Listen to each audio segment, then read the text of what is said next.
നമ്മൾ 2021 മുതൽ 2024 വരെ PSC നടത്തിയിട്ടുണ്ടായിരുന്ന 10th ലെവൽ എക്സാമുകളുടെ അല്ലെങ്കിൽ നമ്മുടെ LGS സിലബസ് അനുസരിച്ച് നടത്തിയ എക്സാമുകളുടെ സീരീസ് നമ്മൾ ചെയ്തുകൊണ്ടിരിക്കുന്നുണ്ടായിരുന്നു. അപ്പോൾ ഇതിൽ നമ്മൾ 2021ലും 2022ലും PSC നടത്തിയ എക്സാമുകളുടെ ക്വസ്റ്റ്യൻ പേപ്പർ നമ്മൾ നോക്കി കഴിഞ്ഞിട്ടുണ്ട്. നമ്മൾ ഇന്ന് നോക്കുന്നത് 2023 നടന്ന ക്വസ്റ്റ്യൻ പേപ്പറുകൾ 10th ലെവൽ എക്സാമുകളുടെ പ്രിലിംസും നമ്മൾ 80+20 അതായത് 80 GKയും 20 മാത്സും അടങ്ങുന്ന ക്വസ്റ്റ്യൻ പേപ്പർ ഏതാണോ അതൊക്കെ നമ്മൾ എടുക്കുന്നുണ്ട്.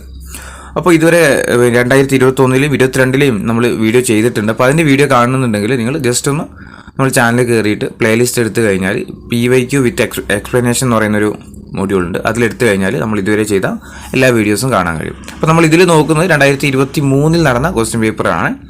അപ്പോൾ ഒന്നാമത്തെ ചോദ്യം ഇതാണ്: ജീവിത രസങ്ങൾ എന്ന പേരിൽ ആത്മകഥ എഴുതിയ കലാകാരൻ ആരാണ്? ജീവിത രസങ്ങൾ എന്ന പേരിൽ ആത്മകഥ എഴുതിയ കലാകാരൻ ആരാണ്? ആരായിരുന്നു? ചേമഞ്ചേരി കുഞ്ഞിരാമൻ നായർ. ഓപ്ഷൻ എ ആണ്. ചേമഞ്ചേരി കുഞ്ഞിരാമൻ നായരുടെ ആത്മകഥയായിരുന്നു ഏത്? ജീവിത രസങ്ങൾ എന്ന് പറയുന്നത്. ഇനി കേരള സിംഹം എന്ന കൃതിയുടെ കർത്താവ് ആരാണ്? കേരള സിംഹം എന്ന കൃതിയുടെ കർത്താവ് ആരായിരുന്നു? ഓപ്ഷൻ ബി ആണ്. സർദാർ KM പണിക്കർ. അല്ലെ, സർദാർ KM പണിക്കരാണ് കേരള സിംഹം എന്ന കൃതി എഴുതിയത്. മൂന്നാമത്തെ ചോദ്യം: ചാന്ദ്രയാൻ 2 ദൗത്യത്തിന് നേതൃത്വം നൽകിയ ഇന്ത്യൻ ബഹിരാകാശ ഗവേഷണ സംഘടനയുടെ ചെയർമാൻ ആരായിരുന്നു? അതായത് ചാന്ദ്രയാൻ 2 വിക്ഷേപിക്കുന്ന സമയത്ത് ISROയുടെ ചെയർമാൻ ആരായിരുന്നു? K ശിവനാണ്. അല്ലെ, ഓപ്ഷൻ ബി ആണ്. K ശിവനാണ്. അങ്ങനെയാണെങ്കിൽ ചാന്ദ്രയാൻ 3 വിക്ഷേപിക്കുന്ന സമയത്ത് ആരായിരുന്നു?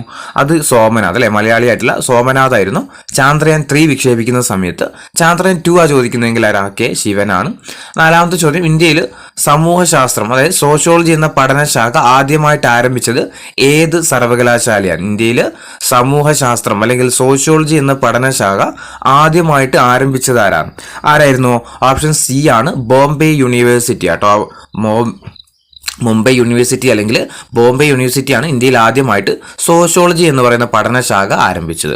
അഞ്ചാമത്തെ ചോദ്യം: വിവരാവകാശ നിയമത്തിനായിട്ട് പ്രയത്നിച്ച രാജസ്ഥാനിലെ സംഘടന ഏതാണ്? PSC എന്നെ എത്ര തവണ ചോദിച്ചു എന്ന് PSCക്ക് തന്നെ അറിയില്ല, അപ്പോൾ പഠിച്ചു വെക്കുക. വിവരാവകാശ നിയമത്തിനായിട്ട് പ്രയത്നിച്ച രാജസ്ഥാനിലെ സംഘടന ഏതാണ്? LGSന്റെ എക്സാമിലൊക്കെ ചോദിക്കാൻ പറ്റിയ ക്വസ്റ്റ്യൻ. ഏതായിരുന്നു? മസ്ദൂർ കിസാൻ ശക്തി സംഘടൻ. അല്ലെ, ഓപ്ഷൻ ഡി ആണ്. മസ്ദൂർ കിസാൻ ശക്തി സംഘടൻ. അല്ലെങ്കിൽ എങ്ങനെ വരാറുണ്ട്? MKSS എന്ന് വരാറുണ്ട് കേട്ടോ. മസ്ദൂർ കിസാൻ ശക്തി സംഘടൻ MKSS എന്നും ഓപ്ഷനിൽ വരാറുണ്ട്, ഓർത്തു വെക്കാം. ഇനി നീതി ആയോഗിന്റെ ആദ്യത്തെ ഉപാധ്യക്ഷൻ ആരായിരുന്നു? നീതി ആയോഗിന്റെ ആദ്യത്തെ ഉപാധ്യക്ഷൻ ആരായിരുന്നു?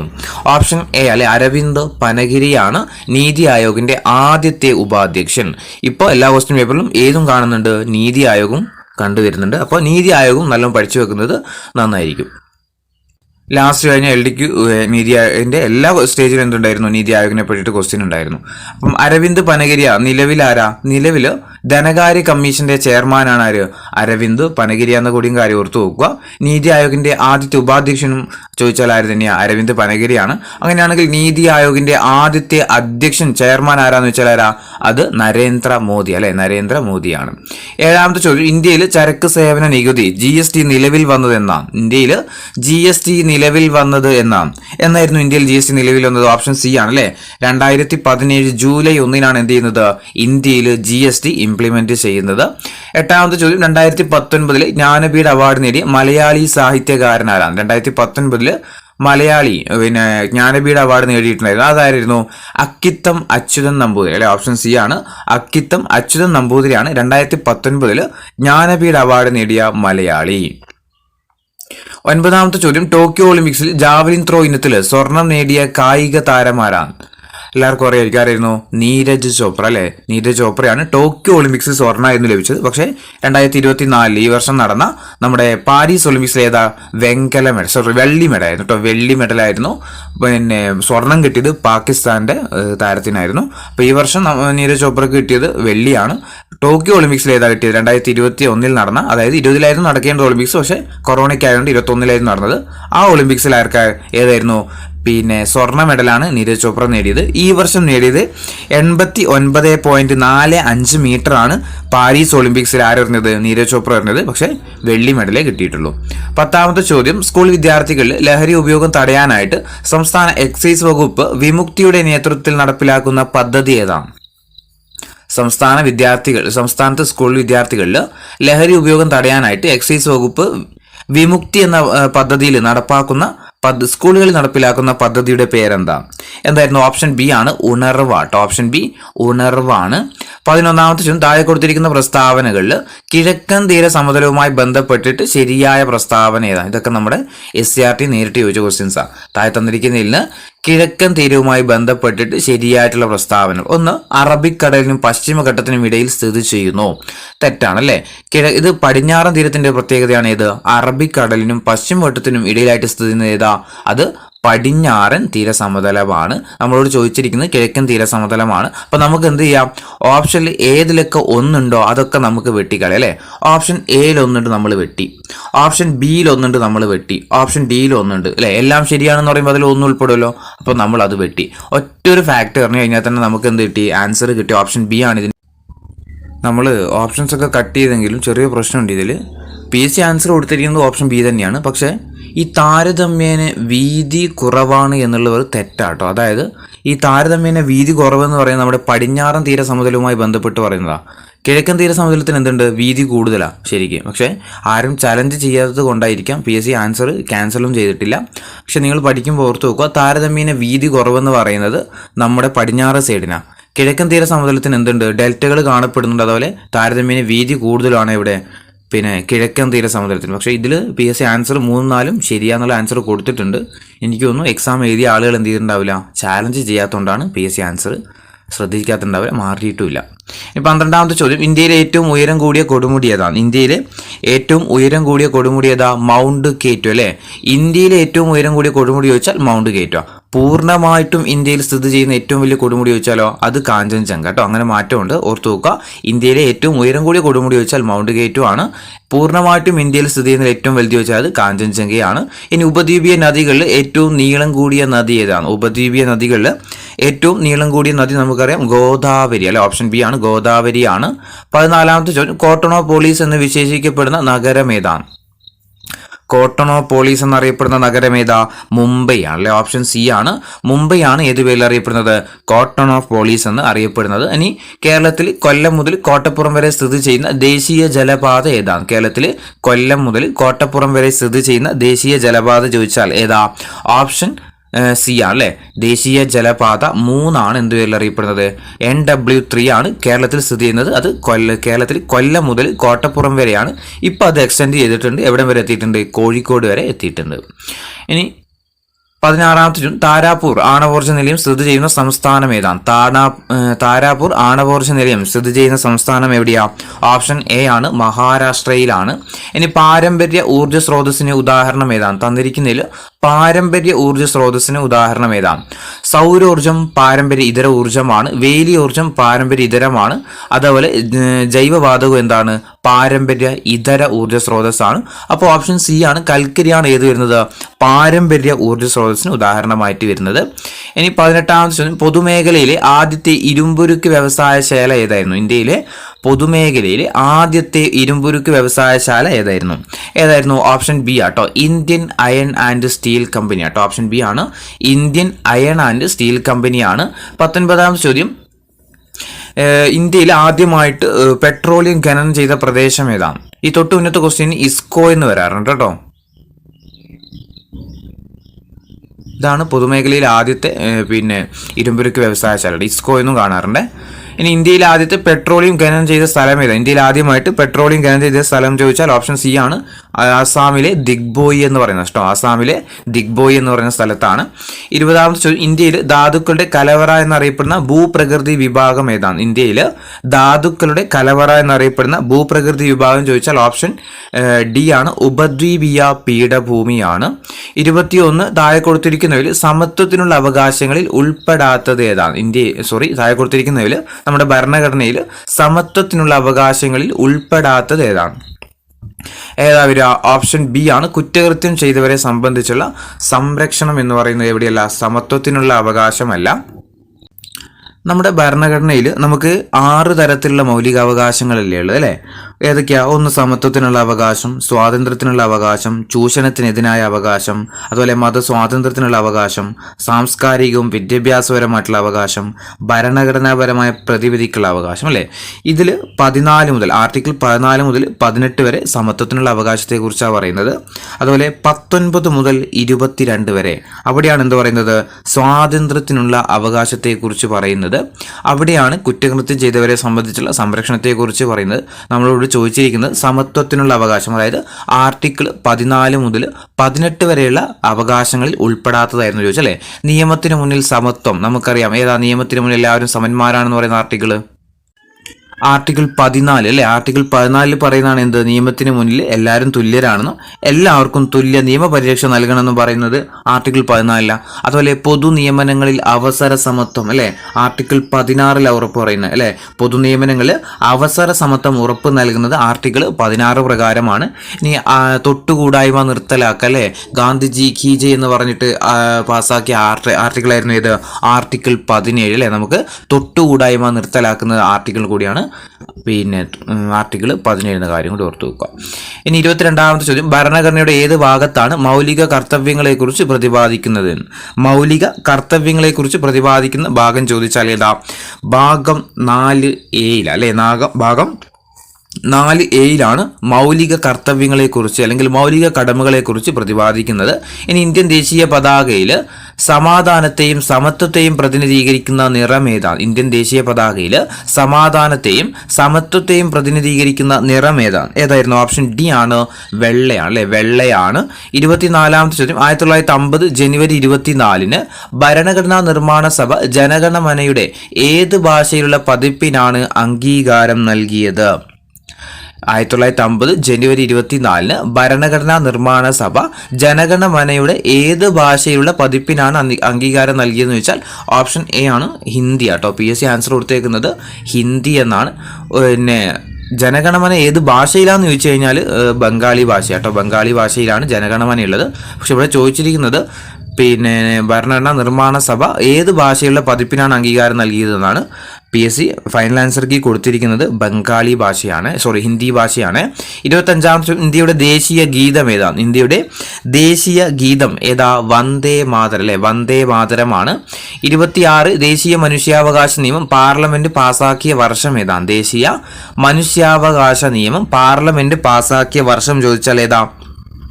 ഓപ്ഷൻ സി ആണ്, 1993. ഇനി 27ാമത്തെ ചോദ്യം PSC ക്യാൻസൽ ചെയ്ത ക്വസ്റ്റ്യൻ ആണ്. 28ാമത്തെ ചോദ്യം, താഴെ കൊടുത്തിരിക്കുന്നതിൽ മതേതരത്വം എന്നതുകൊണ്ട് അർത്ഥമാക്കുന്നത് എന്താണ്? ഇന്ത്യൻ ഭരണഘടനയിൽ മതേതരത്വം എന്നതുകൊണ്ട് എന്താണ് അർത്ഥമാക്കുന്നത് വെച്ചാൽ എന്താ? ഇന്ത്യക്കൊരു ഔദ്യോഗികമായിട്ടൊരു മതമില്ല, അല്ലേ? ഏത് മതത്തിലും വിശ്വസിക്കാനുള്ള അവകാശമുണ്ട് പൗരന്മാർക്ക്. ഇതാണ് മതേതരത്വം എന്നതുകൊണ്ട് അർത്ഥമാക്കുന്നത്. ഇനി തൊട്ടുകൂടായ്മ നിരോധന നിയമം നിലവിൽ വന്ന വർഷം ഏതാണ്? ഇന്ത്യയിൽ തൊട്ടുകൂടായ്മ നിരോധന നിയമം നിലവിൽ വന്ന വർഷം ഏത് വർഷമാണ് നിലവിൽ വന്നത്? ഓപ്ഷൻ സി ആണ്, അല്ലേ? 1955 എന്ത് ചെയ്യുന്നത്? തൊട്ടുകൂടായ്മ നിരോധന നിയമം അല്ലെങ്കിൽ അയിത്തോച്ചാടന നിയമം ഇന്ത്യയിൽ നിലവിൽ വന്നത്. 30ാമത്തെ ചോദ്യം, ദേശീയ മനുഷ്യാവകാശ കമ്മീഷന്റെ ഇപ്പോഴത്തെ ചെയർമാൻ ആരാണ്? ചെയർമാൻ മാറിയിട്ട് 2 മാസത്തോളമായി. പക്ഷേ ഇപ്പോഴും PSCക്ക് ആൻസർ ചെയ്ത് തന്നെയാണ് അരുൺകുമാർ മിശ്രയാണ്. ഇപ്പോഴും ഓപ്ഷനിൽ കാണുന്ന വ്യക്തി അരുൺകുമാർ മിശ്രയാണ്. പക്ഷേ നിലവിൽ ദേശീയ മനുഷ്യാവകാശ കമ്മീഷന്റെ ചെയർമാൻ ആരാന്ന് ചോദിച്ചാൽ വിജയഭാരതി സയാനിയാണ്. വിജയഭാരതി സയാനിയാണ് നിലവിൽ ദേശീയ മനുഷ്യാവകാശ കമ്മീഷന്റെ ചെയർമാൻ എന്ന് പറയുന്നത്. ഇനി 31ാമത്തെ ചോദ്യം, ഭഗത് സിംഗുമായി ബന്ധപ്പെട്ടിട്ട് ബന്ധമില്ലാത്ത പ്രസ്താവന ഏതാണെന്ന് കണ്ടെത്തുക. ഭഗത് സിംഗുമായി ബന്ധപ്പെട്ടിട്ട് തെറ്റായ പ്രസ്താവന ഏതാണെന്ന് കണ്ടെത്താൻ വേണ്ടിയിട്ടാണ്.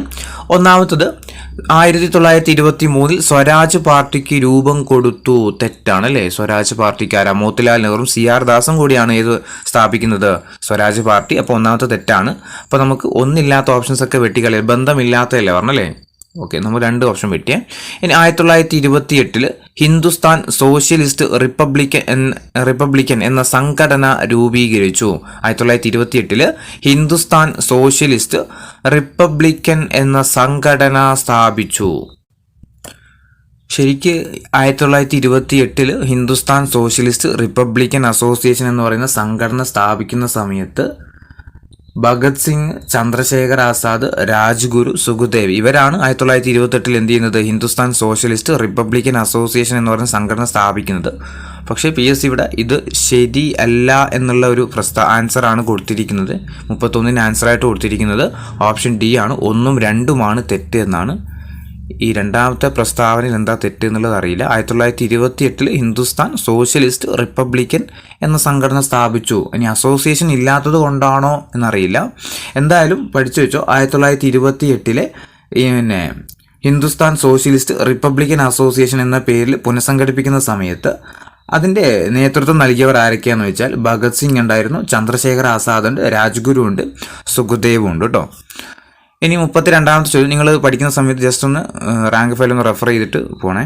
32ാമത്തെ ചോദ്യം ക്വിറ്റ് ഇന്ത്യ സമരവുമായിട്ട് ബന്ധമില്ലാത്ത പ്രസ്താവന ഏതാണെന്ന് കണ്ടെത്തുക. ക്വിറ്റ് ഇന്ത്യ സമരവുമായി ബന്ധപ്പെട്ടിട്ട് ബന്ധമില്ലാത്ത പ്രസ്താവന ഏതാണെന്ന് കണ്ടെത്താം. ഒന്നാമത്തത് ഗാന്ധിജിയുടെ നേതൃത്വത്തിൽ നടത്തിയ അവസാനത്തെ ബഹുജന സമരമാണ്. ഗാന്ധിജിയുടെ നേതൃത്വത്തിൽ നടത്തിയ അവസാനത്തെ ബഹുജന സമരമായിരുന്നു ഏത്? ക്വിറ്റ് ഇന്ത്യ സമരം. അതെന്താണ്? ശരിയായിട്ടുള്ള പ്രസ്താവനയാണ്. അപ്പോൾ നമ്മളോട് പറഞ്ഞിരിക്കുന്നത് തെറ്റാണല്ലേ. അപ്പോൾ ഒന്നുള്ള ഓപ്ഷൻസ് ഒക്കെ നമുക്ക് വെട്ടാലോ. ഓപ്ഷൻ ഡിയിലൊന്നുണ്ട്, ഓപ്ഷൻ എയിലൊന്നുണ്ട്. ഇനി കോൺഗ്രസ്, മുസ്ലിം ലീഗ്, കമ്മ്യൂണിസ്റ്റ് പാർട്ടി ഓഫ് ഇന്ത്യ ക്വിറ്റ് ഇന്ത്യ പ്രമേയത്തെ പിന്തുണച്ചു. ഇത് തെറ്റാട്ടോ. കോൺഗ്രസ്, മുസ്ലിം ലീഗ്, കമ്മ്യൂണിസ്റ്റ് പാർട്ടി ഓഫ് ഇന്ത്യ അതുപോലെ ക്വിറ്റ് ഇന്ത്യ പ്രമേയത്തെ പിന്തുണച്ചു എന്നുള്ളത് തെറ്റാണ്. അപ്പോൾ 2 ഇല്ലാത്ത ഓപ്ഷൻസ് നമുക്ക് വെട്ടിക്കളയാം. അപ്പോൾ ഓപ്ഷൻ സിയിൽ 2 നമ്മൾ വെട്ടി. അപ്പോൾ ഓപ്ഷൻസ് ബി തന്നെയാണ് ഇതിന് ആൻസർ ആയിട്ട്. 2 മാത്രമാണ് ബന്ധമില്ലാത്ത പ്രസ്താവന. അപ്പോൾ 3ാമത്തെ പ്രസ്താവന ബ്രിട്ടീഷ് സർക്കാർ സ്റ്റാഫേർഡ് ക്രിപ്സിന് കീഴിൽ ഒരു ദൗത്യ സംഘത്തെ ഇന്ത്യയിലേക്ക് അയച്ചു. അത് ക്വിറ്റ് ഇന്ത്യ സമരവുമായിട്ട് ബന്ധപ്പെട്ടിട്ടായിരുന്നു. അപ്പോൾ ഓർത്തുനോക്കൂ, ഗാന്ധിജിയുടെ നേതൃത്വത്തിൽ നടത്തിയ അവസാനത്തെ ബഹുജന സമരമാണ് ക്വിറ്റ് ഇന്ത്യ സമരം. ക്വിറ്റ് ഇന്ത്യ സമരത്തെ തുടർന്നാണ് ബ്രിട്ടീഷ് സർക്കാർ സ്റ്റാഫോർഡ് ക്രിപ്സിന്റെ കീഴിൽ ഒരു ദൗത്യ സംഘത്തെ ഇന്ത്യയിലേക്ക് അയക്കുന്നത്. കോൺഗ്രസും മുസ്ലിം ലീഗും കമ്മ്യൂണിസ്റ്റ് പാർട്ടിയൊക്കെ ഈ പ്രമേയത്തെ എതിർക്കുകയാണ് ചെയ്തിട്ടുണ്ടായിരുന്നത്. 33ാമത്തെ ചോദ്യം മൗലാന അബ്ദുൽ കലാം ആസാദിനെ സംബന്ധിച്ചിട്ട് തെറ്റായ പ്രസ്താവന ഏതാണെന്ന് കണ്ടെത്തുക. തെറ്റാണ് വേണ്ടത്. 1. സ്വതന്ത്ര ഇന്ത്യയിലെ ആദ്യത്തെ വിദ്യാഭ്യാസ മന്ത്രിയാണ് മൗലാന അബ്ദുൽ കലാം ആസാദ്. ശരിയാണോ? ശരിയായിട്ടുള്ള പ്രസ്താവനയാണ്. 1ാമത്തെ ശരിയാണ്. 2. മൗലാന അബ്ദുൽ കലാം ആസാദിന്റെ ജന്മദിനം നവംബർ 11 ദേശീയ വിദ്യാഭ്യാസ ദിനമായിട്ട് ആചരിക്കുന്നു. ശരിയാണ്. ആസാദിന്റെ പുസ്തകമാണ് ഇന്ത്യ വിൻസ് ഫ്രീഡം. ശരിയാണ്. നെയ് താലിം എന്ന വിദ്യാഭ്യാസ പദ്ധതി ആസൂത്രണം ചെയ്തു. തെറ്റാണ് അല്ലേ. ആരായിരുന്നു നെയ് താലിം? ഗാന്ധിജിയുമായി ബന്ധപ്പെട്ട വിദ്യാഭ്യാസ പദ്ധതിയാണ് ഇത് നെയ് താലിം എന്ന് പറയുന്നത്.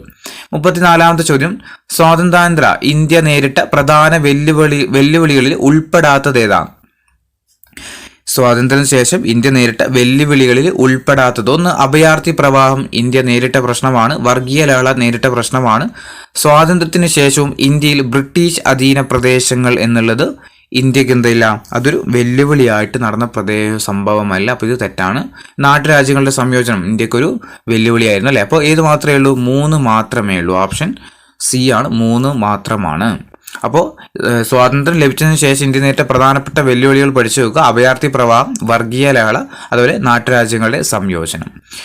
35ാമത്തെ ചോദ്യം ഇന്ത്യൻ സ്വാതന്ത്ര്യ സമര കാലത്ത് ദേശീയ വിദ്യാഭ്യാസത്തിന്റെയും കലകളുടെയും വളർച്ചയ്ക്ക് നിരവധി വിദ്യാലയങ്ങൾ സ്ഥാപിക്കപ്പെട്ടു. ഈ പ്രസ്താവനയുമായിട്ട് യോജിക്കാത്ത പ്രസ്താവന ഏതാണെന്ന് കണ്ടെത്തുക. തെറ്റായ പ്രസ്താവന. 1. 1916 DK കാർവെ ഇന്ത്യയിലെ ആദ്യത്തെ വനിതാ സർവകലാശാല സ്ഥാപിച്ചു. അതെന്താ? ശരിയായിട്ടുള്ള പ്രസ്താവനയാണ്. 1916 DK കാർവെ എന്ത് ചെയ്തു? വനിതാ സർവകലാശാല സ്ഥാപിച്ചു. William John Asiatic society of Bengal സ്ഥാപിച്ചു. ഇതെന്താ? ഇത് തെറ്റായിട്ടുള്ള പ്രസ്താവനയാണ്. ചോദ്യം എന്താ? ഇന്ത്യൻ സ്വാതന്ത്ര്യ സമര കാലത്ത് ദേശീയ വിദ്യാഭ്യാസത്തിൻ്റെയാണ് ചോദിച്ചിരിക്കുന്നത് അല്ലേ. ഇതെന്തിനു വേണ്ടിയിട്ടുള്ളതായിരുന്നു? മറ്റേ ഏഷ്യാറ്റിക് സൊസൈറ്റി എന്ന് പറയുന്നത് അത് പൗരസ്ത്യ ഗവേഷണം ലക്ഷ്യമാക്കി കൊണ്ടുവന്ന ഒരു സ്ഥാപനമായിരുന്നു. ഇത് ഏഷ്യാറ്റിക് സൊസൈറ്റി ഓഫ് ബംഗാൾ എന്ന് പറയുന്നത് സ്ഥാപിച്ചതായിരുന്നു തന്നെയാണ് വില്യം ജോൺസ് തന്നെയാണ്. പക്ഷെ ഇത് ദേശീയ വിദ്യാഭ്യാസവുമായി ബന്ധപ്പെട്ടിട്ട് ബന്ധമൊന്നുമില്ല. അപ്പോൾ തെറ്റാണ്. 3ാമത്തത് രവീന്ദ്രനാഥ ടാഗോർ ബംഗാളിൽ വിശ്വഭാരതി സർവകലാശാല സ്ഥാപിച്ചു. ശരിയാണ്. മഹാകവി വെള്ളത്തോൾ നാരായണ മേനോൻ തൃശ്ശൂരിൽ എന്ത് ചെയ്തു? കേരള കലാമണ്ഡലം സ്ഥാപിച്ചു. അതും എന്താണ്? ശരിയാണ്. അപ്പോൾ യോജിക്കാത്ത പ്രസ്താവന എന്ന് പറയുന്നത് ഓപ്ഷൻ ബി മാത്രമേ ഉള്ളൂ. 2 മാത്രമാണ്. ഇനി 36ാമത്തെ ചോദ്യം ശരിയായ ജോഡികൾ കണ്ടെത്താൻ വേണ്ടിയിട്ടാണ്. കുറച്ച് പത്രങ്ങളും അവരുടെ വ്യക്തികളും തന്നിട്ടുണ്ട്. 1. The nation. ആരെ പത്ര? ദി നേഷൻ എന്ന് പറയുന്നത് ഗോപാലകൃഷ്ണ ഗോഖലെ. അപ്പോൾ അത് ശരിയാണ്, ഈ ജോഡി ശരിയാണ്. രണ്ടാമത്തത് വോയിസ് ഓഫ് ഇന്ത്യ, ലാലാ ലജ്പതി റായ്. തെറ്റാണ്. വോയിസ് ഓഫ് ഇന്ത്യ ആരുടെ പത്രമായിരുന്നു? വോയിസ് ഓഫ് ഇന്ത്യ ആരുടെ പത്രമായിരുന്നു? വോയിസ് ഓഫ് ഇന്ത്യ ദാദാഭായ് നവറോജിയുടെ പത്രമാണ് ഇത് വോയിസ് ഓഫ് ഇന്ത്യ എന്ന് പറയുന്നത്. അപ്പോൾ രണ്ടാമത്തെ പ്രസ്താവന തെറ്റാണ്. 3 വന്ദേ മാതരം ദാദാഭായ് നവറോജി, അതും തെറ്റാണ് അല്ലേ. വന്ദേ മാതരം ആരുടെ പത്ര? ഒത്തിരി ആളുകൾക്ക് വന്ദേ മാതരം എന്ന് പറയുന്ന പത്രമുണ്ട്. നമ്മുടെ അരവിന്ദ് ഘോഷിനുണ്ട്, മാഡം ബിക്കാജി ഗാമക്കുണ്ട്, ലാലാ ലജ്പതി റായിക്കുണ്ട്. എന്തായാലും ആർക്കില്ല? ദാദാഭായ് നവറോജിക്ക് വന്ദേ മാതരം എന്ന് പറയുന്ന ഒരു പ്രസിദ്ധീകരണം ഇല്ല. അപ്പോൾ അത് തെറ്റാണ്. നാലാമത്തത് കേസരി മറാത്ത, ബാലഗംഗാധര തിലകൻ. അതെന്താണ്? ശരിയാണ്. അപ്പോൾ 1ഉം 4ഉമാണ് ഇതിൽ ശരിയായിട്ടുള്ള പ്രസ്താവനകൾ. ഓപ്ഷൻ സി ആണ്. 1ഉം 4ഉമാണ് ഇതിൽ ശരിയായിട്ട് വരുന്നത്. ഇനി 37ാമത്തെ ചോദ്യം, ഇന്ത്യൻ സ്വാതന്ത്ര്യ സമരവുമായി ബന്ധപ്പെട്ട് ദേശീയ പ്രസ്ഥാനങ്ങളിൽ ശരിയായ ജോഡികൾ കണ്ടെത്തുക. 1 ഗദ്ദാർ പാർട്ടി, ചന്ദ്രശേഖർ ആസാദ്. അത് തെറ്റല്ലേ അല്ലേ? ഗദ്ദാർ പാർട്ടി ആരാ? ലാലാ ഹർദയാൽ അല്ലേ. അപ്പോൾ തെറ്റാണ്. ഒന്നാമത്തെ തെറ്റാണ്. രണ്ടാമത്തത് കോൺഗ്രസ് സോഷ്യലിസ്റ്റ് പാർട്ടി, CR ദാസും മോത്തിലാൽ നെഹ്റുവുമാണ്. കോൺഗ്രസ് സോഷ്യലിസ്റ്റ് പാർട്ടി മോത്തിലാൽ നെഹ്റുവും CR ദാസും. തെറ്റാണ്. പിന്നെ 3 ഫോർവേഡ് ബ്ലോക്ക്, സുഭാഷ് ചന്ദ്രബോസ്. ശരിയാണ്. ഓൾ ഇന്ത്യ ട്രേഡ് യൂണിയൻ കോൺഗ്രസ്, MN ജോഷിയും അതുപോലെ ലാലാ ലജ്പത് റായും. അതെന്താണ്? ശരിയായിട്ടുള്ള പ്രസ്താവന അല്ലേ.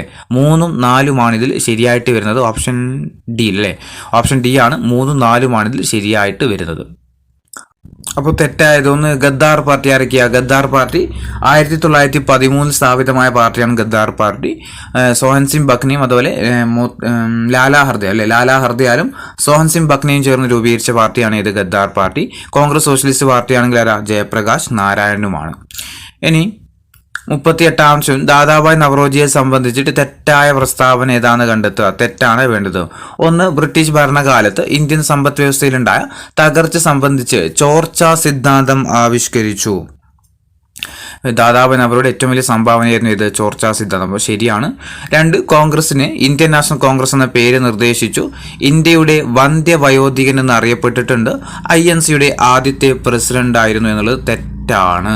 അപ്പോൾ 4 മാത്രമാണ് ഇതിൽ തെറ്റായിട്ട് വരുന്നത്. അപ്പോൾ ശരിയായത് പഠിച്ചു വെക്കുക. ബ്രിട്ടീഷ് ഭരണകാലത്ത് ഇന്ത്യൻ സമ്പദ് വ്യവസ്ഥയിലുണ്ടായിട്ടുള്ള തകർച്ചയെ സംബന്ധിച്ചിട്ട് ചോർച്ചാ സിദ്ധാന്തം ആവിഷ്കരിച്ചത് ദാദാഭായ് നവറോജിയാണ്. അതുപോലെ കോൺഗ്രസിന് ഇന്ത്യൻ നാഷണൽ കോൺഗ്രസ് എന്ന പേര് നിർദ്ദേശിച്ചത് ദാദാഭായ് നവറോജിയാണ്. ഇന്ത്യയുടെ വന്ധ്യവയോധികൻ എന്നറിയപ്പെടുന്ന ആര് തന്നെയാണ്? ദാദാഭായ് നവറോജിയാണ്. 39ാമത്തെ ചോദ്യം, സ്വാതന്ത്ര്യാനന്തര ഇന്ത്യ വിദ്യാഭ്യാസ കമ്മീഷനുകളെ സംബന്ധിച്ചിട്ട് ശരിയായ പ്രസ്താവനകൾ ഏതൊക്കെയാണെന്ന് കണ്ടെത്തുക. Operation black board, doctor S Radhakrishnan. തെറ്റാണ് അല്ലേ. ഒന്നാമത്തെ തന്നെ തെറ്റാണ്. പിന്നെ ഓപ്പറേഷൻ ബ്ലാക്ക് ബോർഡ് എന്തല്ല ആര് കമ്മീഷന്റെ നിർദ്ദേശപ്രകാരം വന്നതല്ല. ഡോക്ടർ എസ് രാധാകൃഷ്ണൻ കമ്മീഷന്റെ നിർദ്ദേശപ്രകാരം വന്നതല്ല. രണ്ടാമത്തത് സെക്കൻഡറി വിദ്യാഭ്യാസ മേഖലയെക്കുറിച്ചുള്ള പഠനം, ലക്ഷ്മണ സ്വാമി മുതലയാർ. ശരിയാണ്. മൂന്നാമത്തത് 10 +2 +3 മാതൃകയിൽ വിദ്യാഭ്യാസം നടപ്പിലാക്കിയത് കോത്താരി കമ്മീഷനാണ്. ശരിയാണ്. നാലാമത് യൂണിവേഴ്സിറ്റി ഗ്രാൻഡ് കമ്മീഷന്റെ രൂപീകരണം 1986 വിദ്യാഭ്യാസ നയം. തെറ്റാണ്. യൂണിവേഴ്സിറ്റി ഗ്രാൻഡ് കമ്മീഷൻ അല്ലെങ്കിൽ UGCയുടെ രൂപീകരണത്തിന് കാരണം ഏതാ? അത് ഡോക്ടർ എസ് രാധാകൃഷ്ണ കമ്മീഷനായിരുന്നു. ഓപ്പറേഷൻ ബ്ലാക്ക് ബോർഡ് വന്നത് 1986 വിദ്യാഭ്യാസ നയത്തിന്റെ ഭാഗവുമായിട്ടാണ്. അപ്പോൾ അങ്ങോട്ടും ഇങ്ങോട്ടും മാറ്റി കൊടുത്തതാണ്. അപ്പോൾ ശരിയായത് ഏതൊക്കെയുള്ളൂ? 2ഉം 3ഉം മാത്രമേ ഉള്ളൂ. ഓപ്ഷൻ ബി ആണ്. 2ഉം 3ഉമാണ് ഇതിൽ ശരിയായിട്ടുള്ള പ്രസ്താവനകൾ. 40ാമത് താഴെ തന്നിരിക്കുന്ന പ്രസ്താവനകളിൽ ശരിയായത് ഏതൊക്കെയാണെന്ന് കണ്ടെത്തുക. അരുണ ആസിഫ് അലി ക്വിറ്റ് ഇന്ത്യ സമരത്തിന്റെ സജീവ പ്രവർത്തകയായിരുന്നു. എന്താ ശരിയാണല്ലേ. നമ്മുടെ എന്താ പറയുക, ക്വിറ്റ് ഇന്ത്യ സമര നായിക എന്നറിയപ്പെടുന്ന അരുണ ആസിഫ് അലിയാണ്. അപ്പോൾ ശരിയാണ്. മാഡം ബിക്കാജി ഗാമ അന്താരാഷ്ട്ര വേദിയിൽ ഇന്ത്യയുടെ ത്രിവർണ്ണ പതാക ആദ്യമായിട്ട് ഉയർത്തി. അതും ശരിയാണ്. പണ്ഡിത രമാബായി ബോംബെയിൽ എന്ത് സ്ഥാപിച്ചു? ശാരദാ സദൻ സ്ഥാപിച്ചു. അപ്പോൾ 3 പ്രസ്താവനകൾ എന്താണ്? ശരിയായിട്ടുള്ള പ്രസ്താവനകളാണ്. 41ാമത്തെ ചോദ്യം, താഴെ പറയുന്ന വസ്തുതകൾ ശരിയായത് കണ്ടെത്തുക. 1 1789 ടിപ്പു സുൽത്താൻ കേരളം ആക്രമിക്കുന്നു. ശരിയാണോ? ശരിയായിട്ടുള്ള പ്രസ്താവനയാണ്. 788 ശങ്കരാചാര്യർ ജനിച്ചു. ശരിയാണ്. 1553 കൂനൻ കുരിശ് സത്യം. തെറ്റാട്ടോ. മൂന്നാമത്തത് തെറ്റാണ്. നാലാമത്തത് 1341 വെള്ളപ്പൊക്കത്തെ തുടർന്ന് മുസീസ് തുറമുഖം അപ്രത്യക്ഷമാവുകയും കൊച്ചി തുറമുഖം രൂപം കൊള്ളുകയും ചെയ്തു. അതും എന്താണ്? ശരിയാണ്. അപ്പോൾ തെറ്റ് ഏതേ ഉള്ളൂ? 3 മാത്രമേ ഉള്ളൂ. നമ്മൾ ചോദിച്ചിരിക്കുന്നത് എന്തായിരുന്നു? ശരി അല്ലേ? അപ്പോൾ 1, 2, 4 ഇതിൽ ശരിയായിട്ട് വരുന്നത്. ഓപ്ഷൻ സി ആണ്. 1, 2, 4 ശരിയായിട്ട് വരുന്നത്. ഇനി ഇതിൽ തെറ്റായത് ഏതായിരുന്നു? മൂന്നാമത്തെ അല്ലേ? അതായത് കൂനൻ കുരിശ് സത്യം 1553 എന്നുള്ളത് തെറ്റാണ്. 1653 ഇത് കൂനൻ കുരിശ് സത്യം നടന്നത്. ഇനി 42ാമത്തെ കേരളത്തെ സംബന്ധിച്ച പ്രസ്താവനകൾ ശരി അല്ലാത്തത് ഏതാണെന്ന് കണ്ടെത്തുക. കേരളത്തെ സംബന്ധിച്ചിട്ട് ശരിയല്ലാത്ത പ്രസ്താവന തീരപ്രദേശം ഇല്ലാത്ത ജില്ലകളാണ് ഇടുക്കി, വയനാട്, കോട്ടയം, പാലക്കാട്, പത്തനംതിട്ട. ശരിയാണല്ലേ? ഇവ പാക്കവ എന്ന് പഠിക്കാറുണ്ടല്ലേ? നമ്മുടെ കടലില്ലാത്ത ജില്ലകൾ ഇടുക്കി, വയനാട്, കോട്ടയം, പാലക്കാട്, പത്തനംതിട്ട. ശരിയാണ്. 2 ഏറ്റവും കൂടുതൽ ഗ്രാമപഞ്ചായത്തുകളുടെ ജില്ല തിരുവനന്തപുരമാണ്. തെറ്റാണ് അല്ലേ? ഏറ്റവും കൂടുതൽ ഗ്രാമപഞ്ചായത്തുകളുടെ ജില്ല ഏതാ? മലപ്പുറം ജില്ലയാണ്. മൂന്നാമത്തത് സപ്തഭാഷാ സംഗമ ഭൂമി എന്നറിയപ്പെടുന്ന ജില്ല കാസർഗോഡ് തന്നെയാണ്. 4 കേരളത്തിലെ ഏക കന്റോൺമെന്റ് ആണ് കണ്ണൂരുള്ളത്. അപ്പോൾ തെറ്റ് ഏത് മാത്രമേ ഉള്ളൂ? 2 മാത്രമല്ലേ? ഓപ്ഷൻ ബി ആണ്. 2 മാത്രമാണ് ഇതിൽ കേരളത്തെ സംബന്ധിച്ച് തെറ്റായിട്ടുള്ള പ്രസ്താവന. 43ാമത്തെ ചോദ്യം കേരളത്തിലെ കായലുകളെ സംബന്ധിച്ച പ്രസ്താവനകൾ ശരിയായത് ഏതൊക്കെയാണെന്ന് കണ്ടെത്തുക. 1 കൊല്ലം മുതൽ വടക്കോട്ട് 8 ശാഖകളായിട്ട് സ്ഥിതി ചെയ്യുന്ന കായലാണ് വേമ്പനാട്ട് കായൽ. ശരിയാണോ? നമുക്കറിയാം 8നെ നമ്മൾ അഷ്ടം എന്ന് പറയാറുണ്ടല്ലേ? അപ്പം അഷ്ടം എന്ന് പറഞ്ഞാൽ 8 ശാഖകളായിട്ട് കാണുമെങ്കിൽ അത് ഏതായിരിക്കും? അഷ്ടമുടി കായലാണ് അല്ലേ? അപ്പം നമുക്ക് എന്ത് ചെയ്യാം? അത് തന്നെ തെറ്റാണ്. നമ്മളോട് പറഞ്ഞിരിക്കുന്നത് ശരിയായതാ. അപ്പോൾ ഒന്നുള്ള ഓപ്ഷൻസ് ഒക്കെ ഒന്ന് വെട്ടി നോക്ക്. ഓപ്ഷൻ എയിൽ 1 വെട്ടി, ഓപ്ഷൻ ബിയിൽ 1 വെട്ടി, ഓപ്ഷൻ ഡിയിൽ എല്ലാം ശരിയാന്ന് പറയുമ്പോൾ അതിലൊന്നുണ്ടാവും അല്ലേ? നമ്മുടെ ആൻസർ കിട്ടിക്കഴിഞ്ഞു. ഏതാ? Option C. 2, 3 മാത്രമേ എന്തുള്ളൂ ഇതിൽ കായലുകളെ സംബന്ധിച്ച് ശരിയായതുള്ളൂ അല്ലേ? അപ്പോൾ നോക്കുക എന്തൊക്കെയാണ് ശരിയായത്. വേമ്പനാട്ട് കായൽ പുന്നമടയിൽ പ്രശസ്തമായ നെഹ്റു ട്രോഫി വള്ളംകളി നടക്കുന്നുണ്ട്. ശരിയാണ്. നീണ്ടകര അഴിമുഖം അഷ്ടമുടി കായലിനെ അറബിക്കടലുമായിട്ട് ബന്ധിപ്പിക്കുന്നു. അപ്പോൾ 2, 3 ഇതിൽ ശരിയായിട്ടുള്ളൂ. ഒന്നാമത് തെറ്റാണ്. അപ്പോൾ ഒറ്റ ചോദ്യം അറിഞ്ഞാൽ തന്നെ നമുക്ക് എന്ത് കിട്ടും? കറക്റ്റ് ആൻസർ എത്തുന്നുണ്ട് കേട്ടോ. 44 കേരളത്തിലെ നദികളെ സംബന്ധിച്ച പ്രസ്താവനകൾ ശരി അല്ലാത്തത് ഏതാണെന്ന് കണ്ടെത്തുക. ശരി അല്ലാത്തതാണ് വേണ്ടത്. 1 244 കിലോമീറ്റർ നീളമുള്ള പെരിയാർ ശിവഗിരി മലയിൽ നിന്ന് ഉത്ഭവിക്കുന്നു. ശരിയാണ്. 2 അറബിക്കടലിൽ പതിക്കുന്ന ഭാരതപ്പുഴയുടെ പോഷക നദികളാണ് ഇടമലയാറും മുതിരപ്പുഴയും. തെറ്റാണ്. ഏതാ? ഇടമലയാറും മുതിരമ്പുഴയും എന്തിന്റെ പോഷക നദികളാ? പെരിയാർ നദിയുടെ പോഷക നദികളാണ്. ഏതൊക്കെ? ഇടമലയാറും മുതിരമ്പുഴയും. അപ്പോൾ 2 തെറ്റാണ്. മൂന്നാമത്തത് ഇടുക്കി, പത്തനംതിട്ട, ആലപ്പുഴ എന്നീ ജില്ലകളിലൂടെ ഒഴുകുന്ന പമ്പ നദി വേമ്പനാട്ട് കായലിൽ പതിക്കുന്നുണ്ട്. അതെന്താണ്? ശരിയാ അല്ലേ? ഇടുക്കി ജില്ലയിൽ നിന്നാണ് ഉത്ഭവിക്കുന്നത്. പത്തനംതിട്ട, ആലപ്പുഴ ജില്ലകളിലായിട്ട് എന്ത് ചെയ്യുന്നുണ്ട്? പമ്പാ നദി ഒഴുകുന്നുണ്ട്. അപ്പോൾ തെറ്റായത് ഏതേ ഉള്ളൂ? 2 മാത്രമേ ഇതിൽ തെറ്റായിട്ടുള്ള പ്രസ്താവന. ഓപ്ഷൻ ബി ആണ്. 2 മാത്രമാണ്. 45ാമത്തെ ചോദ്യം കേരളത്തിലെ ജലവൈദ്യുത പദ്ധതികളെ സംബന്ധിച്ച് തെറ്റായ പ്രസ്താവന ഏതാണെന്ന് കണ്ടെത്തുക. കേരളത്തിലെ ജലവൈദ്യുത പദ്ധതികളെ സംബന്ധിച്ചിട്ട് തെറ്റായ പ്രസ്താവന. 1 സ്വകാര്യ മേഖലയിൽ പ്രവർത്തിക്കുന്ന ആദ്യത്തെ ജലവൈദ്യുത പദ്ധതിയാണ് മണിയാർ എന്ന് പറയുന്നത്. എന്താണ്? തെറ്റായിട്ടുള്ള പ്രസ്താവന. ശരിയാണല്ലേ? അപ്പോൾ ഇത് ശരിയാണ്. അപ്പോൾ നമുക്ക് 1 ഓപ്ഷൻസ് ഒക്കെ വിട്ടാലോ? ഓപ്ഷൻ എയിൽ 1, ഓപ്ഷൻ ഡിയിൽ 1 വെട്ടിട്ടോ. അപ്പോൾ സ്വകാര്യ മേഖലയിൽ പ്രവർത്തിക്കുന്ന ആദ്യത്തെ ജലവൈദ്യുത പദ്ധതിയാണ് ഇത് മണിയാർ. 2 കോഴിക്കോട് ജില്ലയിലെ ഉറുമി ജലവൈദ്യുത പദ്ധതിക്ക് ധനസഹായം നൽകുന്ന രാജ്യം കാനഡയാണ്. അത് ശരിയാണോ? അത് തെറ്റല്ലേ? ആരായിരുന്നു? ചൈനയാട്ടോ. ഓപ്ഷൻ 2ാമത്തെ തെറ്റാണ്. അപ്പോൾ 2 ഓപ്ഷനിൽ ഇല്ലാത്തത് നമുക്ക് വെട്ടാം. ഓപ്ഷൻ സിയിൽ 2 ഇല്ലാത്തതുകൊണ്ട് അതും നമ്മൾ വെട്ടിട്ടോ. അപ്പോൾ നമ്മുടെ ആൻസർ കിട്ടി കഴിഞ്ഞിട്ടുണ്ട്. ഏതാ? ഓപ്ഷൻ ബി ആണ്. 2, 3 ഇതിൽ തെറ്റ് എന്ന് പറയുന്നത്. അപ്പോൾ മലബാറിലെ ആദ്യത്തെ ജലവൈദ്യുത പദ്ധതിയാണ് ശബരിഗിരി. അതെന്താണ്? തെറ്റാണല്ലേ? മലബാറിലെ ആദ്യത്തെ ജലവൈദ്യുത പദ്ധതിയാണ് ഏതോ നമ്മുടെ കുറ്റ്യാടി ജലവൈദ്യുത പദ്ധതി അല്ലേ? ശബരിഗിരി എവിടെയാ? പത്തനംതിട്ടയിൽ സ്ഥിതി ചെയ്യുന്ന ജലവൈദ്യുത പദ്ധതിയാണ് ഏത്? ശബരിഗിരി. ഇനി 4ാമത്തെ ഇടുക്കി ജലവൈദ്യുത പദ്ധതിയുടെ ഉൽപാദന ശേഷി എന്ന് പറയുന്നത് 780 മെഗാവാട്ടുമാണ്. അപ്പോൾ അതും പഠിച്ചു വെക്കുക. ശരിയാണ്. 46ാമത്തെ ചോദ്യം കേരളത്തിലെ വന്യജീവി സങ്കേതങ്ങളെ സംബന്ധിച്ചിട്ട് തെറ്റായ പ്രസ്താവനകൾ കണ്ടെത്തുക. കേരളത്തിലെ വന്യജീവി സങ്കേതങ്ങളെ സംബന്ധിച്ചിട്ട് തെറ്റായ പ്രസ്താവന. 1 നെല്ലിക്കാമ്പട്ടി ഗെയിം സാങ്ച്വറി എന്ന തുടക്കത്തിൽ അറിയപ്പെട്ടിരുന്ന വന്യജീവി സങ്കേതമാണ് പറമ്പിക്കുളം വന്യജീവി സങ്കേതം. അതെന്താണ്? തെറ്റല്ലേ അല്ലെ? നെല്ലിക്കാമ്പട്ടി ഗെയിം സാങ്ച്വറി എന്നറിയപ്പെട്ടത് ഏതായിരുന്നു? നമ്മുടെ പെരിയാറാണ് അല്ലെ? അപ്പോൾ ഒന്നാമത്തെ തന്നെ തെറ്റാണ്. 2 വയനാട് വന്യജീവി സങ്കേതത്തിൽ സംരക്ഷിക്കപ്പെടുന്ന മൃഗം ആനയാണ്. ശരിയാണ്. ഏറ്റവും കൂടുതൽ കാട്ടുപോത്തുകൾ കാണപ്പെടുന്നത് എവിടെയാ? പെരിയാർ വന്യജീവി സങ്കേതത്തിലാണ്. ഏറ്റവും കൂടുതൽ കാട്ടുപോത്തുകൾ കാണപ്പെടുന്നത് എവിടെയാ? പെരിയാർ വന്യജീവി സങ്കേതത്തിലാണ്. തെറ്റാണ്. നാലാമത് തെന്മല ഇക്കോ ടൂറിസം പദ്ധതി ചെന്തുരുണി വന്യജീവി സങ്കേതത്തിലാണ് സ്ഥിതി ചെയ്യുന്നത്. എന്താണ് ശരിയായിട്ടുള്ള പ്രസ്താവന അല്ലേ? അപ്പോൾ ഇതിൽ തെറ്റായിട്ടുള്ള പ്രസ്താവന എന്ന് പറയുന്നത് ഏതൊക്കെയാ? 1ഉം 3ഉമാണ് ഇതിൽ തെറ്റായിട്ട് വരുന്നത്. അതായത് നെല്ലിക്കാമ്പട്ടി ഗെയിം സാങ്ച്വറി എന്നറിയപ്പെട്ടത് പറമ്പിക്കുളമല്ല, പെരിയാറാണ്. അതുപോലെ ഏറ്റവും കൂടുതൽ കാട്ടുപോത്തുകൾ കാണപ്പെടുന്നത് പെരിയാർ എന്നുള്ളതും തെറ്റാണ്. ഇനി 47ാമത്തെ കേരളത്തിലെ ദേശീയോദ്യാനങ്ങളെ സംബന്ധിച്ചിട്ട് ശരിയായ പ്രസ്താവനകൾ ഏതൊക്കെയാണെന്ന് കണ്ടെത്തുക. കേരളത്തിലെ ദേശീയോദ്യാനങ്ങളെ സംബന്ധിച്ചിട്ട് ശരിയായ പ്രസ്താവനകൾ: 1. ലോക പൈതൃക പട്ടികയിൽ ഉൾപ്പെട്ട ദേശീയോദ്യാനമാണ് ഇരവികുളം ദേശീയോദ്യാനം. ശരിയാണോ? ശരിയായിട്ടുള്ള പ്രസ്താവനയാണ്. ലോക പൈതൃക പട്ടികയിൽ ഉൾപ്പെട്ട ദേശീയോദ്യാനമാണ് ഇരവികുളം ദേശീയോദ്യാനം. 2. ഏറ്റവും കൂടുതൽ ജൈവ വൈവിധ്യമുള്ള ദേശീയോദ്യാനമാണ് സൈലന്റ് വാലി. ശരിയാണ്. 3. കേരളത്തിലെ ഏറ്റവും ചെറിയ ദേശീയോദ്യാനമാണ് പാമ്പാടും ചോല. അതുകൊണ്ടാണ് ശരിയാണല്ലേ? അപ്പോൾ എല്ലാ പ്രസ്താവനകളും ശരിയായിട്ടുള്ള പ്രസ്താവനകളാണ്. 48ാമത് കേരളത്തിലെ മത്സ്യബന്ധന മേഖലയുമായി ബന്ധപ്പെട്ടിട്ട് തെറ്റായത് അല്ലെങ്കിൽ യോജിക്കാത്ത പ്രസ്താവനകൾ ഏതൊക്കെയാണെന്ന് കണ്ടെത്തുക. 1. കേരളത്തിന്റെ ഔദ്യോഗിക മത്സ്യം മത്തിയാണ്. തെറ്റാണ്. ഏതാ? കരിമീനാണ് അല്ലേ? കേരളത്തിന്റെ ഔദ്യോഗിക മത്സ്യം ഏതാ? കരിമീനാണ്. അപ്പോൾ 1 ഉള്ള ഓപ്ഷൻസ് ഒക്കെ നമുക്ക് യോജിക്കാത്തതല്ലേ? അപ്പോൾ 1 ഉള്ള ഓപ്ഷൻസ് നമുക്ക് വെക്കാം, ബാക്കിയൊക്കെ വെട്ടിക്കളയാം. ഓപ്ഷൻ സിയിലും ഡിയിലും ഒന്നില്ല, നമ്മൾ വെട്ടി. 2ാമത്തത് മത്സ്യബന്ധന മേഖലയിൽ സമഗ്ര വികസനം ലക്ഷ്യമിട്ട് കേന്ദ്ര സർക്കാർ ആരംഭിച്ച പദ്ധതിയാണ് പ്രധാനമന്ത്രി മത്സ്യ സമ്പത്ത് യോജന. ശരിയാണ്. 3ാമത്തത് കൊച്ചി വാട്ടർ മെട്രോയുടെ ഭാഗ്യചിഹ്നമാണ് ജംഗു എന്ന് പറയുന്നത്. ജംഗു ശരിയാണ്. 4ാമത്തത് കേരള മത്സ്യബന്ധന സമുദ്ര ഗവേഷണ സർവകലാശാല കുഫോസ് സ്ഥിതി ചെയ്യുന്നത് തിരുവനന്തപുരത്തല്ല. എവിടെയാ? എറണാകുളം ജില്ലയിലെ പനങ്ങാട് എന്ന് പറയുന്ന സ്ഥലത്താണ്. അപ്പോൾ അതെന്താണ്? 4ാമത്തതും തെറ്റാ. അപ്പോൾ 1ഉം 4ഉമാണ് ഇതിൽ തെറ്റായിട്ട് വരുന്നത്. 49 GV രാജയെ സംബന്ധിച്ചിട്ട് ശരിയായ പ്രസ്താവനകൾ ഏതൊക്കെയാണെന്ന് കണ്ടെത്തുക. ഗോദവർമ്മ രാജ നമ്മുടെ കേരളത്തിന്റെ പിതാവ് എന്നറിയപ്പെടുന്ന വ്യക്തിയാണല്ലേ GV രാജ. അപ്പം അദ്ദേഹത്തെ പറ്റിയിട്ട് ശരിയായ പ്രസ്താവനകൾ കണ്ടെത്താൻ വേണ്ടിയിട്ടാണ്. 1. കേരള സ്പോർട്സ് കൗൺസിലിന്റെ സ്ഥാപക പ്രസിഡന്റാണ്. ശരിയാണ്. 2. ഒക്ടോബർ 13 ഇദ്ദേഹത്തിന്റെ ജന്മദിനം കേരള സർക്കാർ സംസ്ഥാന കായിക ദിനമായിട്ട് ആചരിച്ചു വരുന്നുണ്ട്.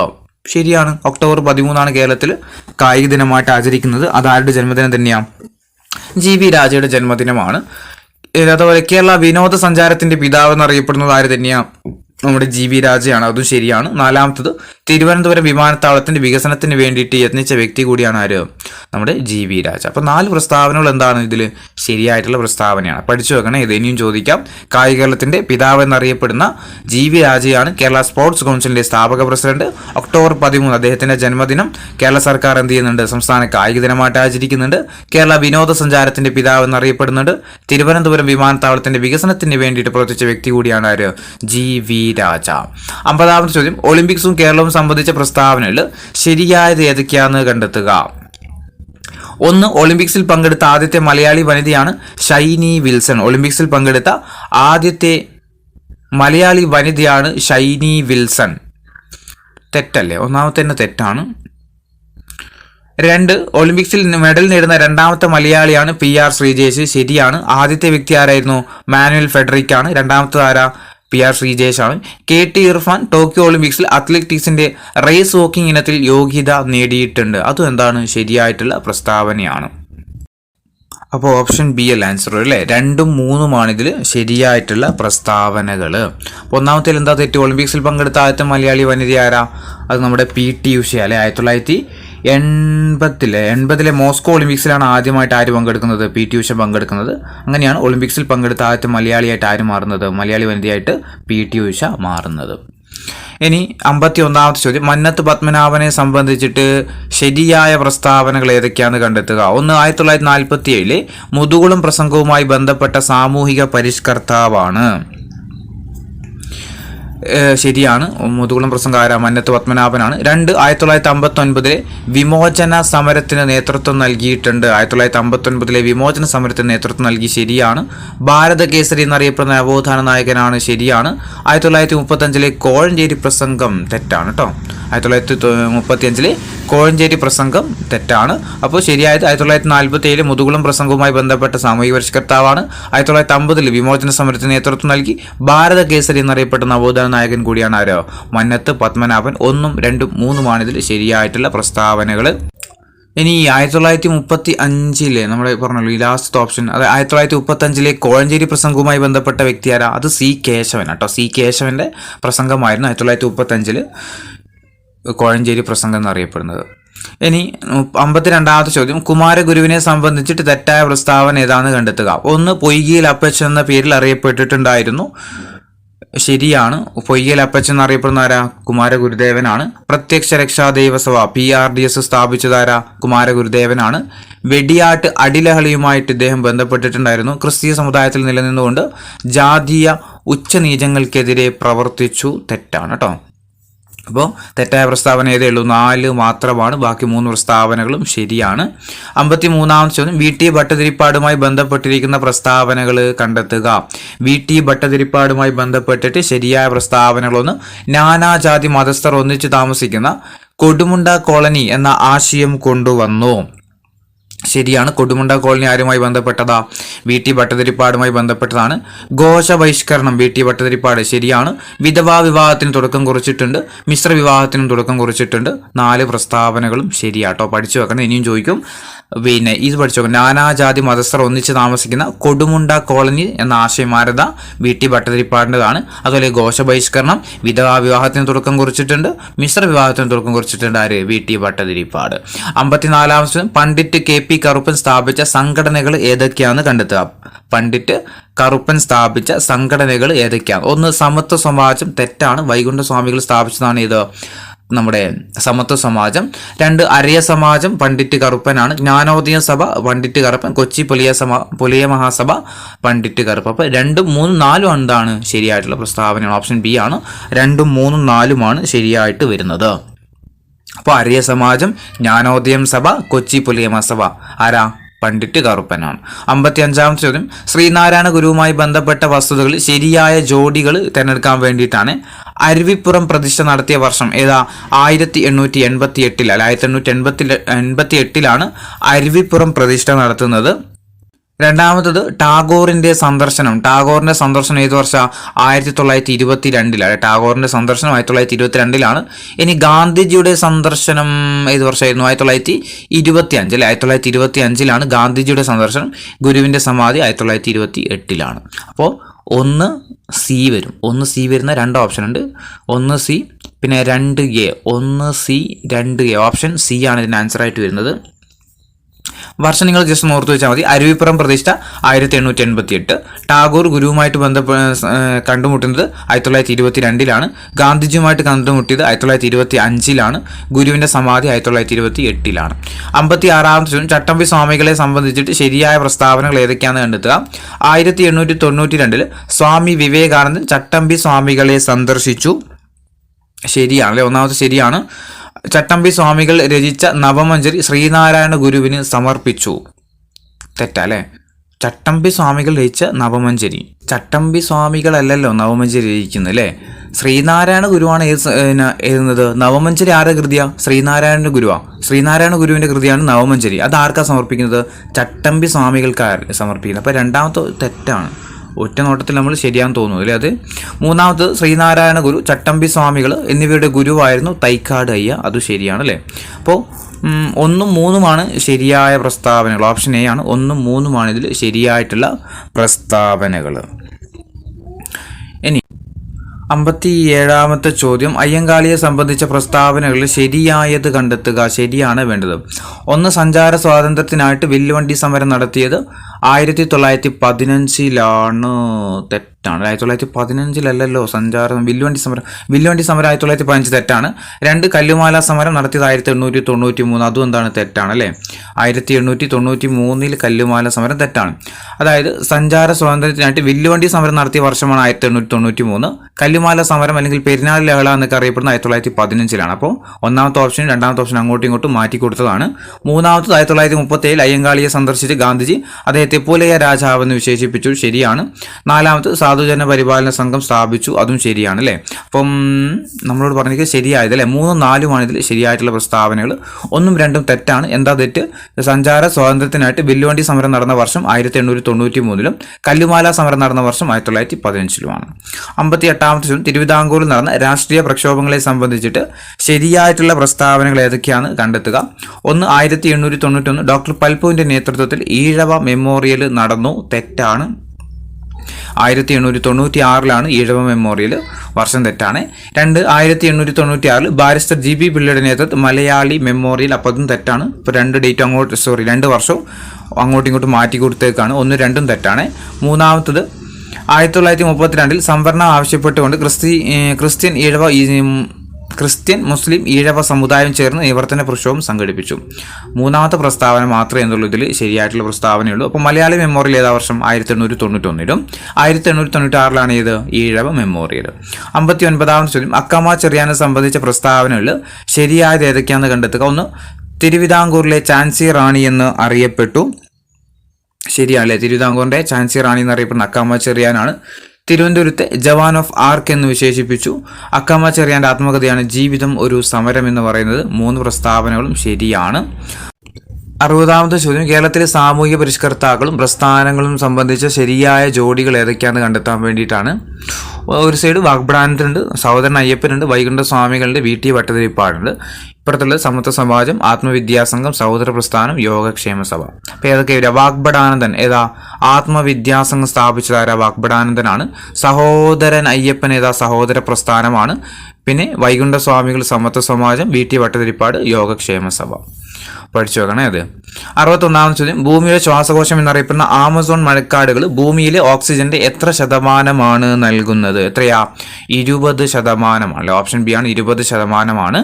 62ാമത്തെ ചോദ്യം, സ്പോട്ടഡ് ഫീവർ എന്ന രോഗത്തിന് കാരണമായ രോഗാണു ഏത് വിഭാഗത്തിലാണ് ഉൾപ്പെടുന്നത്? സ്പോട്ടഡ് ഫീവർ എന്ന രോഗത്തിന് കാരണമാകുന്ന രോഗാണു ഏത് വിഭാഗത്തിലാണ് ഉൾപ്പെടുന്നത്? ഓപ്ഷൻ എ ആണ്, റിക്കറ്റ്സിയ കേട്ടോ. 63, മനുഷ്യരിൽ നൈട്രോജനിക വിസർജ്യ പദാർത്ഥമായി യൂറിയ ഉൽപ്പാദിപ്പിക്കപ്പെടുന്നത് ഏത് അവയവത്തിൽ വെച്ചാണ്? മനുഷ്യരീരത്തിൽ ഏത് അവയവത്തിൽ വെച്ചാണ് യൂറിയ നിർമ്മിക്കപ്പെടുന്നത് എന്ന് ചോദിച്ചാൽ ഏതാ? ഓപ്ഷൻ ഡി ആണല്ലേ, കരളാണല്ലേ. Option D കരളാണ്. 64ാമത്തെ ചോദ്യം, ഇരപിഡിയൻ സസ്യങ്ങൾ അവ വളരുന്ന മണ്ണിൽ ഏത് മൂലകത്തിന്റെ അഭാവം ഉണ്ടാകുമ്പോഴാണ് പ്രാണികളെ പിടിക്കാനുള്ള കഴിവ് ആർജിക്കുന്നത്? ഏതാ?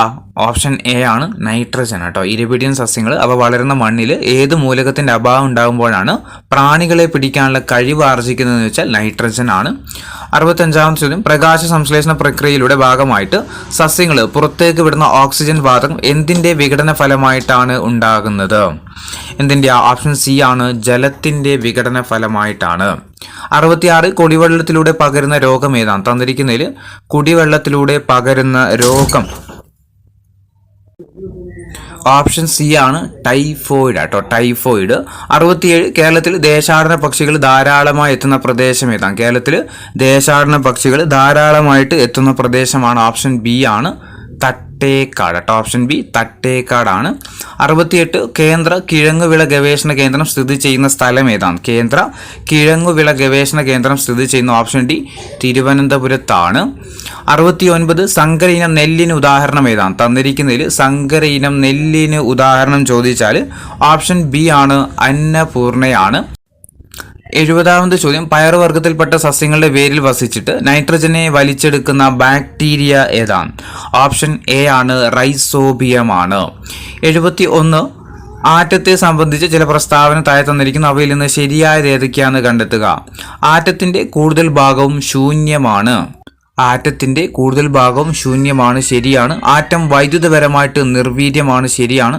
ആറ്റത്തെ വിഭജിക്കാൻ കഴിയില്ല, ആറ്റത്തെ വിഭജിക്കാൻ കഴിയുന്നതാണ്.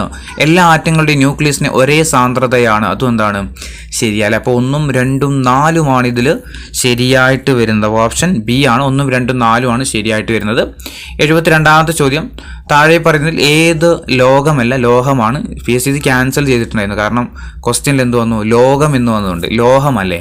അപ്പം ഏത് ലോഹത്തിന്റെ അയിര? കലാമിൻ എന്ന് പറയുന്നത് സിങ്കിന്റെ അല്ലേ. സിങ്കിന്റെ അയിരാണ് കലാമിന്.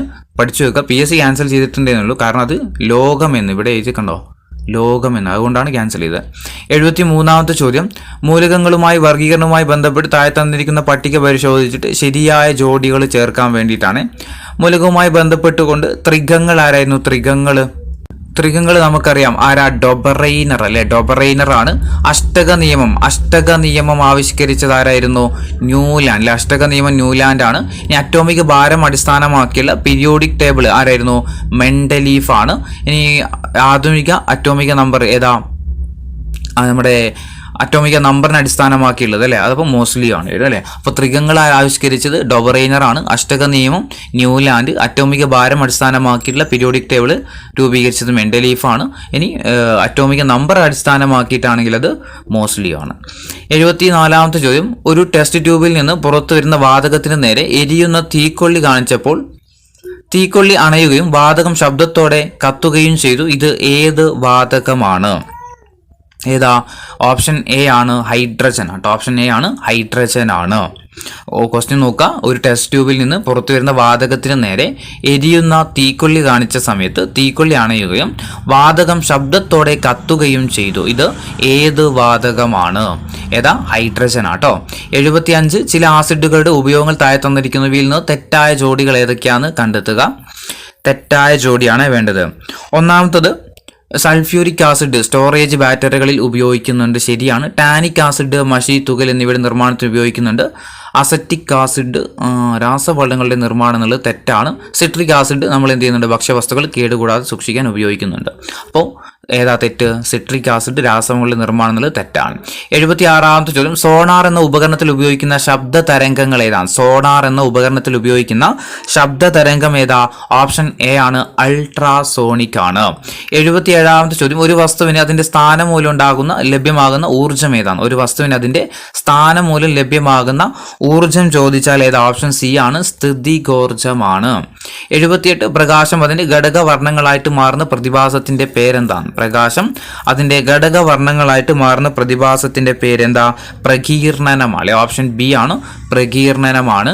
79 താഴെ പറയുന്നത് ഊഷ്മാവിന്റെ യൂണിറ്റ് അല്ലാത്തത് ഏതാണ്? തന്നിരിക്കുന്നതിൽ ഊഷ്മാവിന്റെ യൂണിറ്റ് അല്ലാത്തത് ഏതാ? ഓപ്ഷൻ ഡി ആണ് പാസ്കൽ അല്ലെ, പാസ്കൽ ആണ്.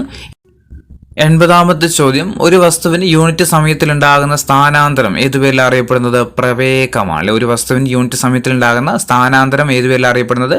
പ്രവേഗമെന്നാണ്.